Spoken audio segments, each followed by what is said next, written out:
Bonjour à tous et bienvenue dans cette vidéo de débriefing du système Fullking. Donc voici la version M5 sur le Dow Jones. Petite nouveauté par rapport à la version d'hier.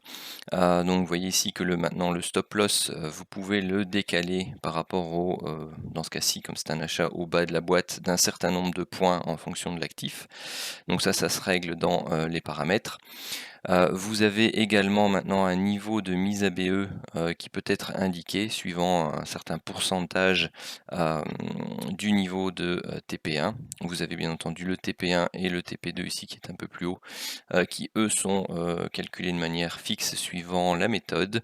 Et petite nouveauté aussi, vous avez un niveau de stop win, donc c'est-à-dire que quand les prix atteignent ce niveau-là, vous pouvez mettre donc le précédent stop qui était ABE, vous pouvez le mettre en stop win, donc soit là où vous voulez, soit au niveau du TP1. Moi dans la méthode, je remonte le stop en stop win au niveau du TP1.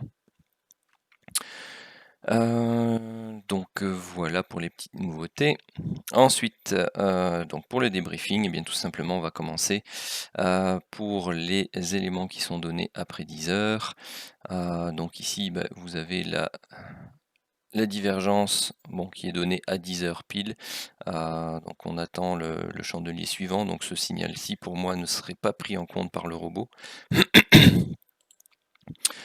Ensuite, oui, puisque tout ça sera travaillé en version full automatique pour ceux à qui ça intéresse.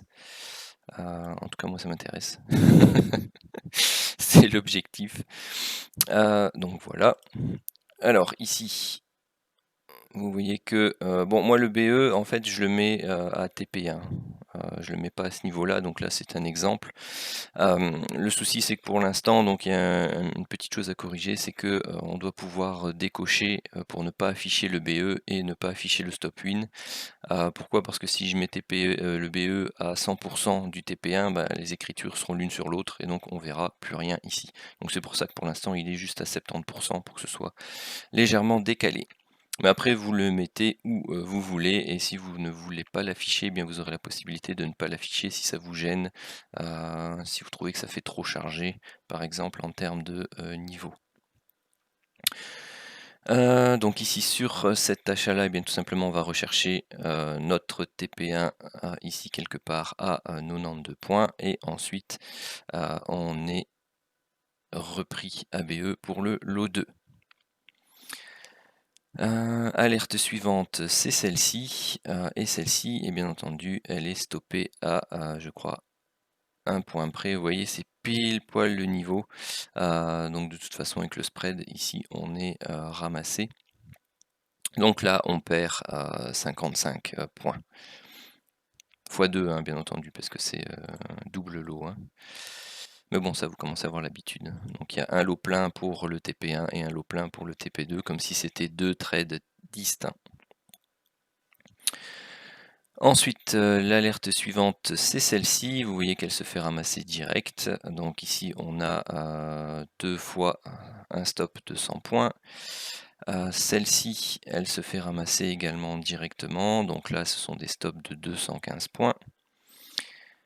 Ensuite, celle-ci, elle donne ces deux objectifs. Non, elle donne le premier qui est à 74 points. Et ensuite, aujourd'hui, pour l'instant, non, on est stoppé ABE sur le lot 2. Alors, hop.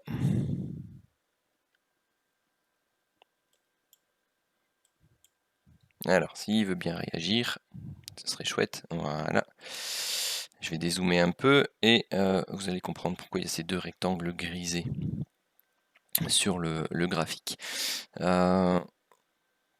Tout simplement parce que, donc j'avais déjà expliqué dans des vidéos précédentes, et ça on va essayer de l'intégrer aussi à l'indicateur, mais pas tout de suite, et au robot également, c'est de tenir compte par exemple des niveaux des anciennes box, que ce soit les niveaux hauts ou le niveau bas.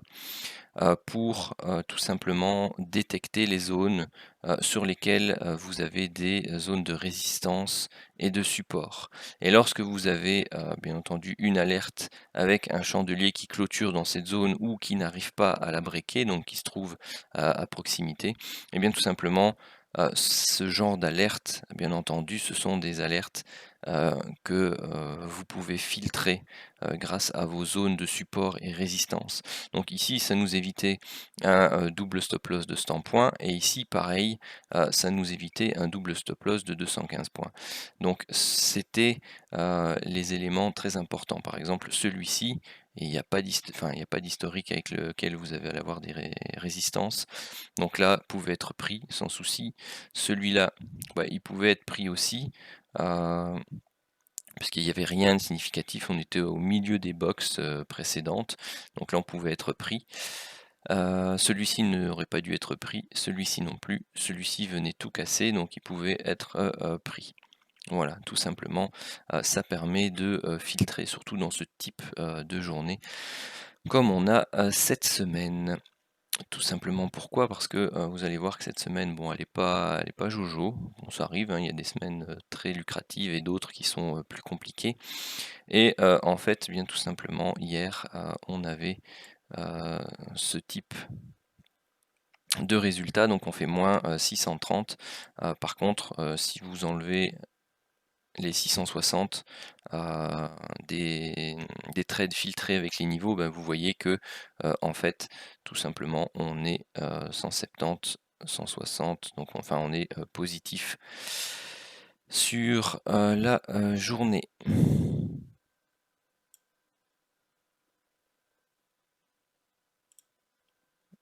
Comment il me calcule ça, lui?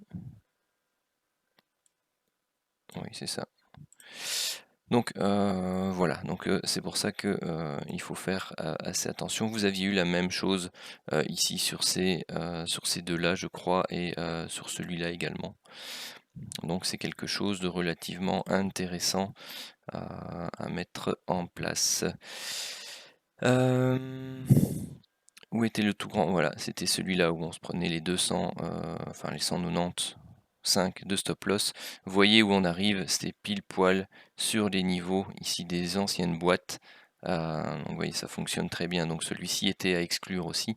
Vous aviez un autre niveau ici avec le haut des autres boîtes juste au-dessus. Donc ça, ce sera quelque chose de très intéressant à intégrer directement à l'indicateur, mais en attendant que ce soit fait, n'hésitez pas à le pratiquer vous-même. Exemple, par exemple, celui-ci, voilà, il break la zone, il fait le pullback dessus, et puis il va rechercher ses objectifs. Celui-ci, il était quelle heure? Bon, celui-ci n'était pas dedans. Celui-ci est en plein milieu, donc ça va, pas de souci. Bon, après, il est limite. Celui-ci, pareil, pas de souci. Celui-ci, donc il n'y a pas de niveau de box, même si on est pardon, ici à proximité, enfin on fait le double top quasi au moment du break, on hésite et puis hop, ensuite on repart et on se fait stopper. Bon, après, ils ne peuvent pas tous être filtrés non plus, hein. Celui-ci, par exemple, est-ce qu'il aurait breaké le niveau de box? Donc celui-ci aurait été validé et même topo pour celui-là, on serait reparti derrière. Donc voilà un peu pour les mises à jour et le débrief du M5 pour la journée de jeudi 22. Tant qu'on est sur l'indicateur, je voulais vous montrer aussi par exemple les mouvements qu'on peut retrouver sur le Forex. Donc ici vous avez l'exemple du GBP USD. Donc voilà, hein, il fonctionne très bien aussi sur le Forex.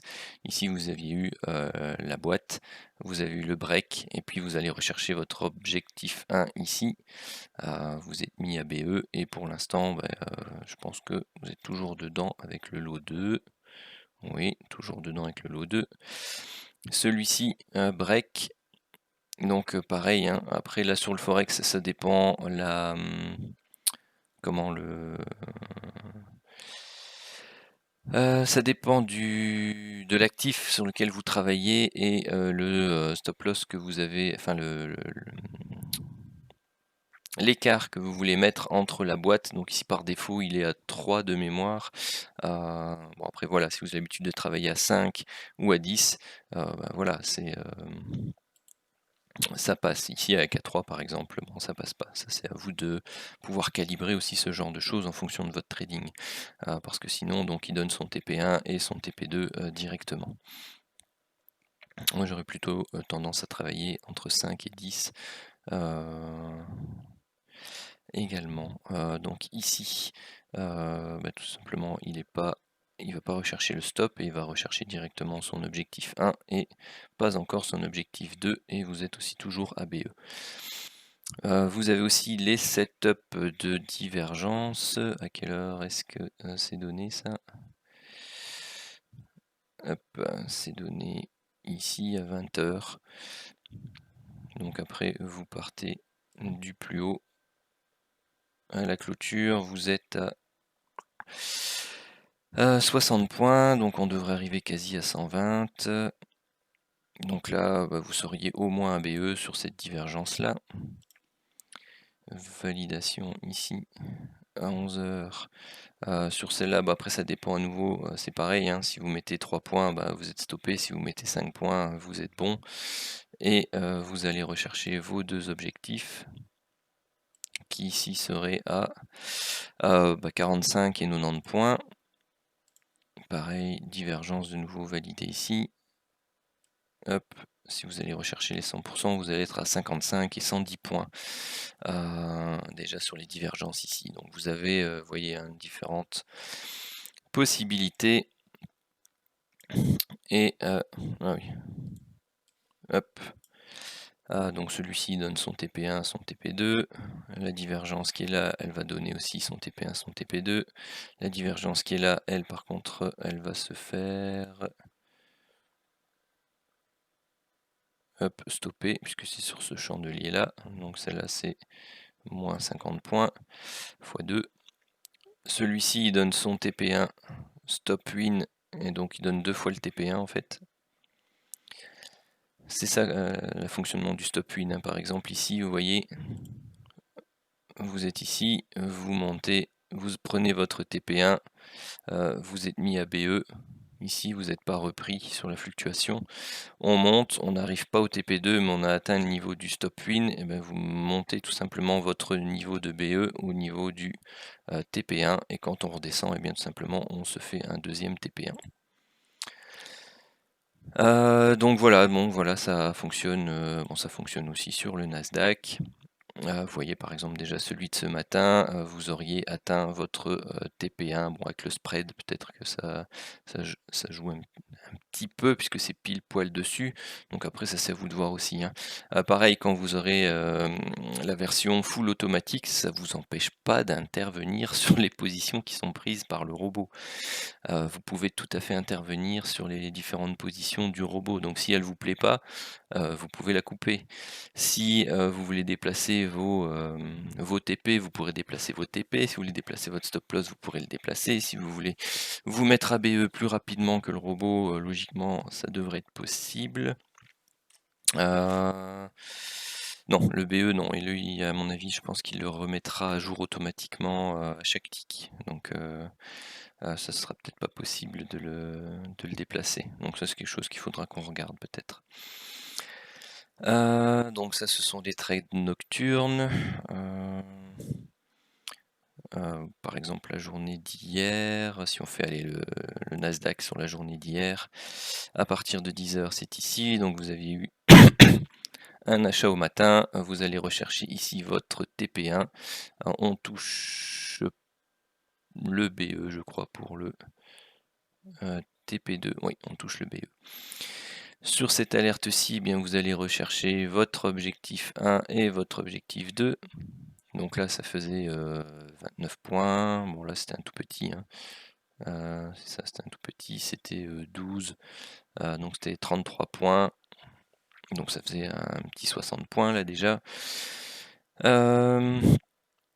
l'alerte ici, donc là vous êtes à TP1 68, donc vous êtes déjà à plus ou moins 125. Celle-ci, vous aviez l'alerte divergence qui elle par contre se fait stopper. Donc 30 points, donc bon, bah, vous êtes toujours à 65. Ici vous aviez l'achat, c'était toujours bon. On va pas encore rechercher le TP1, donc si vous étiez mis à BE, même pas, vous n'êtes pas encore à BE, donc lui il est toujours en cours. Hop, ici vous aviez une alerte divergence validée. Donc quand vous avez deux flèches l'une après l'autre avec un seul diamant ici, tout simplement c'est qu'il y a eu une seconde validation de cette divergence là juste après. Donc à vous de voir si vous reprenez l'alerte ou pas. Logiquement, bon, c'est une fois. Et donc là, vous alliez rechercher, donc si on était à 82, voilà, donc vous aviez et 120, donc 80, donc vous aviez 120 points ici sur l'alerte de cette divergence, plus les 60, vous étiez à 180 points hier sur le Nasdaq, c'est pas mal. Donc voilà pour le débrief au niveau du M5. Maintenant, je vais m'attaquer au Santic. Alors, on commence ici à partir de 9h. Hop là, donc ici on était dans un setup de divergence à la hausse. Hop. Et ici, on n'avait pas de divergence. Hop. Donc là, on monte, on monte, on monte, on monte, tranquille, pas d'alerte. On avait ici un setup de divergence baissier entre ces différents points-là. Il a été validé ici et il va rechercher ici son objectif 1 à 35 points, enfin 30 points moins les spreads. Ok, ensuite on est repris à BE, elle est invalidée, donc ici vous avez le double top, vous avez une nouvelle divergence qui arrive ici. Donc là pour ces alertes là, bon, on n'est pas en zone de range long terme, donc on doit regarder la tendance précédente. La tendance précédente elle est neutre à légèrement haussière, donc on ne peut pas prendre les ventes. Par contre, on a le setup de divergence baissier qui est validé clairement ici. Et vous voyez ça range bleu. Donc vous comprenez que ici c'est du BE sur cette divergence. Donc ensuite le niveau, elle est directement invalidée ici par les prix plus hauts. On a un deuxième setup de divergence ici, qui lui est visuel cette fois-ci. Hop, vous vous rendez compte que c'est le même topo. On sera à BE. Vous avez de nouveau setup de divergence visuelle validé ici. C'est le même problème. On range, on range, on range. Et on se retrouve à BE. Entre temps, ici, donc on n'est plus sous l'influence du setup. Si, on est encore sous l'influence du setup de divergence ici. Donc vous pouviez entrer en position dans le sens de la divergence. Vous alliez, avec un peu de patience, rechercher ici 25 points. Ici, on attend la validation du setup de divergence puisqu'on a invalidé les précédents. Donc, c'est les setups de divergence qui sont prioritaires. On ne prend donc pas les alertes King TT en attente. Invalidation du setup de divergence ici par ce gros chandelier. Donc, on attend la suite. Donc là ici pas d'alerte. Là on n'est pas en zone de range long terme ici, donc on regarde la tendance précédente, elle est neutre à légèrement haussière, donc on pouvait prendre l'alerte ici puisqu'on est dans la zone supérieure de l'enveloppe long terme. Hop, et bon, voilà, si on fait vraiment la touchette, on est ici à plus ou moins 10 points. Hop là, setup de divergence à la hausse validé ici de renfort, mais on est hors enveloppe. Donc pour rappel, ce genre de setup de divergence peut se prendre lorsque l'on est plutôt en zone basse de l'enveloppe ou en zone haute si on est dans une grosse tendance haussière. Bon, ici c'est pas vraiment le cas, on n'est pas en grosse tendance.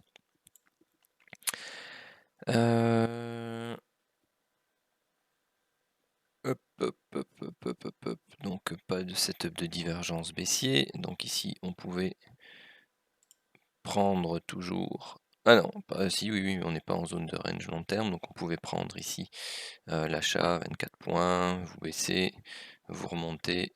Donc là, pour moi, ça ressemble à du BE. Celui-ci pouvait être pris également. La flèche était où? Pour rappel, la flèche donne le chandelier sur lequel vous devez entrer. Hein. Hop. Voilà. Donc on baisse, on monte. Donc là, tout le monde sort en même temps. Donc ça vous fait BE ou 10 points. Ensuite, on est maintenant ici à contre-tendance, parce que, enfin pas à contre-tendance, mais vous êtes face à un fort flux baissier. Donc ça fait partie des règles aussi, lorsque vous êtes face à un fort flux baissier, surtout avec de gros chandeliers rouges ici, eh bien vous ne prenez pas les alertes à l'achat. Vous laissez le marché respirer et vous donner pardon, une possibilité d'entrer de manière un peu plus tranquille dans le marché. Alors ici, on a une validation de la divergence à la hausse. On fait attention parce qu'on est toujours bien entendu avec la ligne de tendance qui baisse. Vous montez, vous allez rechercher le contact avec le bas de la bande grisée. Vous rebaissez, vous remontez, vous rebaissez, vous cassez le niveau. Au revoir. On s'en va. On reste pas là-dedans. Après, je ne sais pas si, je pense que les 60 sont atteints, mais ouais, voilà. Donc là, ici, on s'en sort du coup un peu mieux. Ensuite, le suivant, vous avez votre magnifique ligne de tendance ici. Vous avez la possibilité d'entrer validation de setup de divergence. Hop. Vous allez rechercher votre objectif 1 à 45 points et votre objectif 2 direct à 100 points. Ensuite, avant de prendre un autre setup, on attend 15 chandeliers. Donc on arrive ici. Donc là, vous avez certainement un setup de divergence.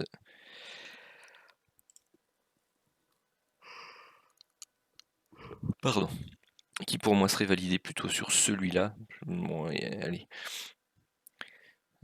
J'ai tendance à les prendre de temps en temps avec ce type de break, mais on n'a pas beaucoup de points. Hein.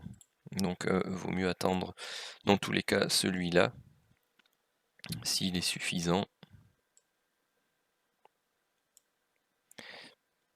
Celui-là est déjà beaucoup plus beau comme chandelier parce qu'il est beaucoup plus grand, il avale les 3, 4, 5, 6, 6 bougies précédentes. Bon, vous avez un petit break seulement de 5 points de la ligne de tendance modifiée. Celui-là pour moi pouvait se prendre, mais bon, de toute façon vous voyez que effectivement on se le prend à l'envers. Donc là on se fait un moins 50. Ensuite ici je pense qu'il n'y a plus de divergence, non. Donc ici on regarde, on n'est pas en zone de range long terme, la tendance est neutre à haussière, donc on ne prend pas l'alerte à la vente. Par contre, ici, on n'est pas en zone de range long terme, donc on regarde la tendance précédente, on est haussier, donc là, on pouvait entrer en position ici, et l'objectif était d'aller rechercher le contact là, donc c'est plus ou moins 5 points.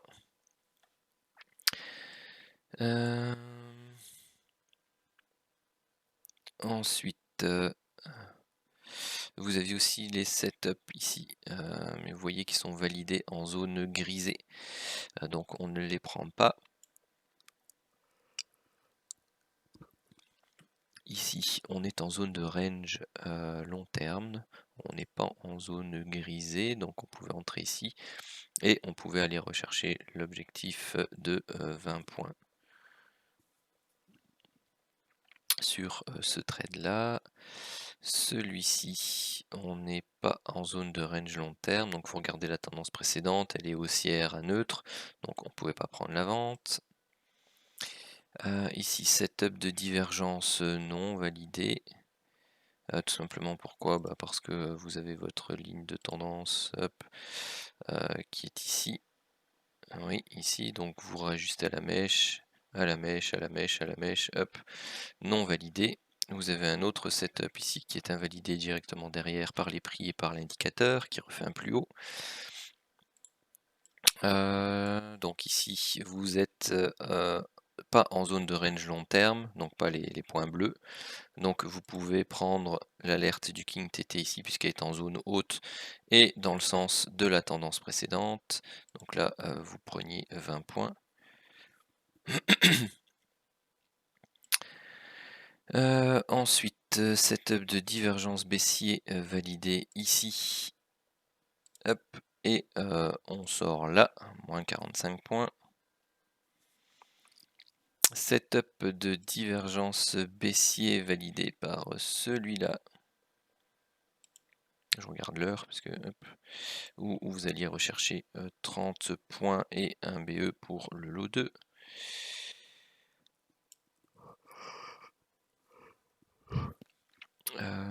Alors ici on vient faire le triple top là, 1, 2, 3. Donc on n'invalide pas pour l'instant le setup de divergence. Vous pouviez entrer en position ici sur le setup du King TT. Aller rechercher bon, soit là quelques points, soit ici. Avec le setup de divergence, j'aurais eu tendance plutôt à laisser. Donc là vous allez rechercher plus ou moins 40 points. Ensuite, invalidation des setups de divergence ici. De toute façon, on était quelle heure là? Ah, bon bah déjà celui-là on pouvait pas le compter dans les stats. Hop.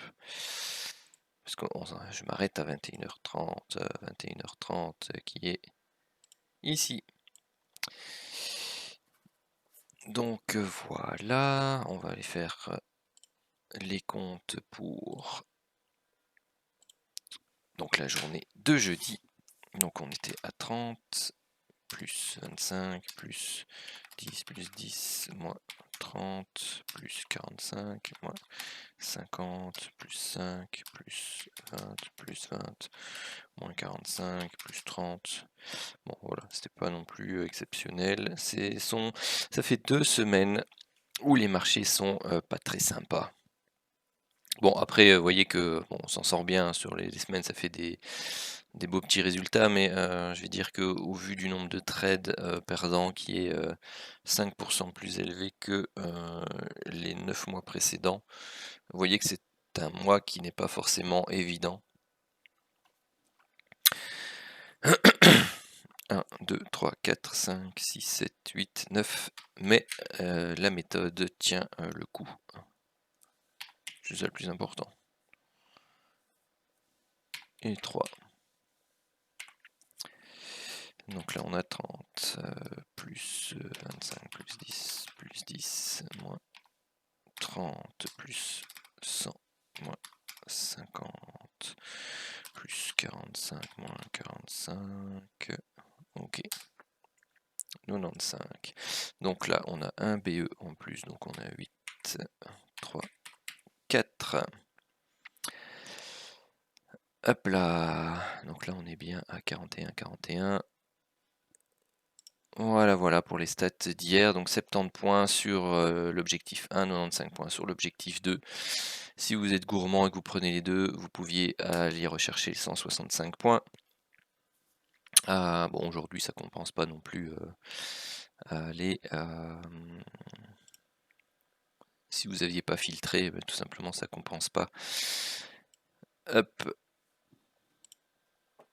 De toute façon, vous faisiez 30 points si vous aviez filtré ces deux-là. Plus les 160, donc vous étiez à 200 points. Si vous filtriez pas, tout simplement vous étiez un petit moins 400.